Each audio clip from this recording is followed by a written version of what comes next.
got so much motherfucking design on right now. Bring it down, bring it back, make it clap. I got 3 old guys, I'm the block, bitches on my line, and you know. Masa pemerintahan Republik Batak. Pada tahun 1795 terjadi perubahan di Belanda. Muncullah kelompok yang menamakan dirinya kaum patriot.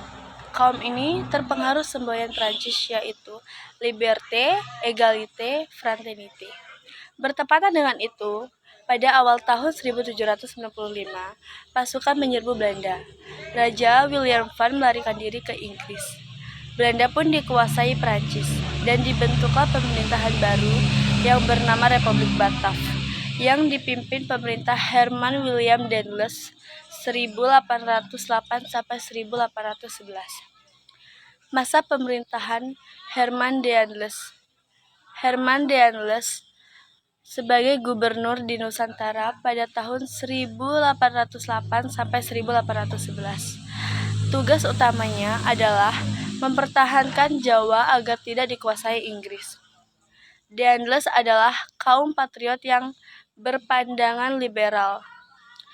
Ia kaum muda yang berasal dari Belanda yang sangat dipengaruhi revolusi Prancis.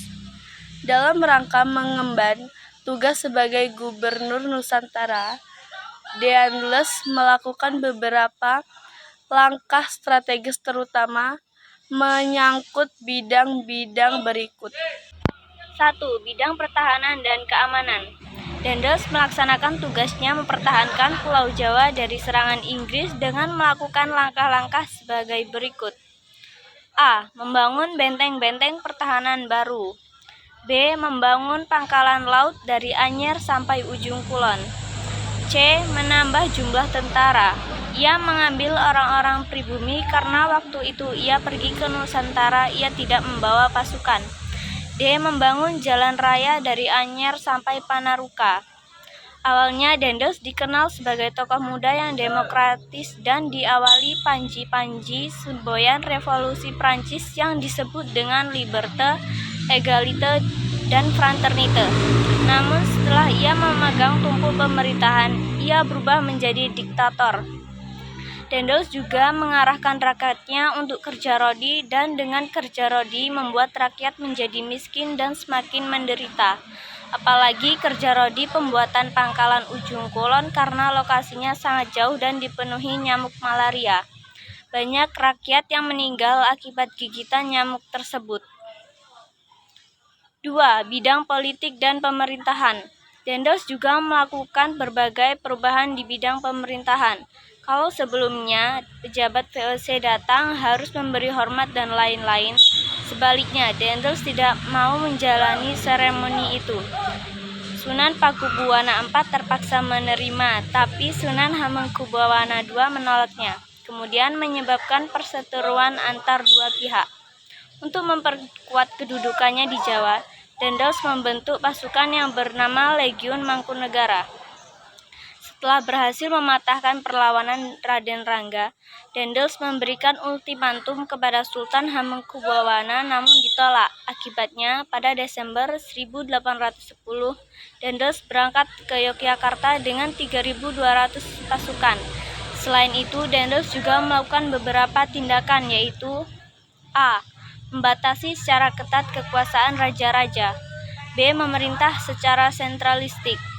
C. Merombak Provinsi Jawa Pantai Timur Laut menjadi 5 prefektur.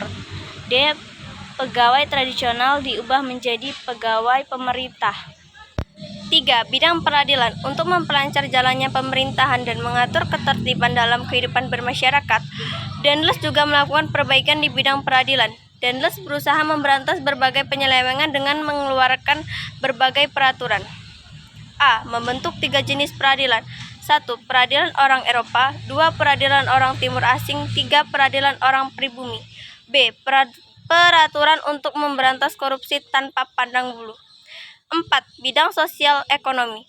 Daendels juga diberi tugas untuk memperbaiki keadaan di tanah Hindia, sembari mengumpulkan dana untuk biaya perang. Beberapa kebijakan dan tindakan Daendels yaitu A. Daendels memaksakan berbagai perjanjian dengan penguasa Surakarta dan Yogyakarta yang intinya melakukan penggabungan banyak daerah ke dalam wilayah pemerintahan kolonial, misalnya Cirebon.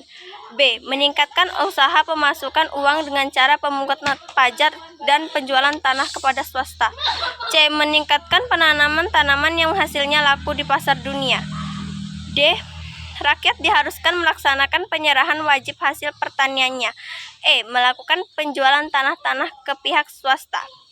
Selama 3 tahun, Dendels dianggap gagal melaksanakan misi mempertahankan Pulau Jawa dari Inggris dan program yang dijalankan dinilai merugikan negara karena korupsi makin merajalela.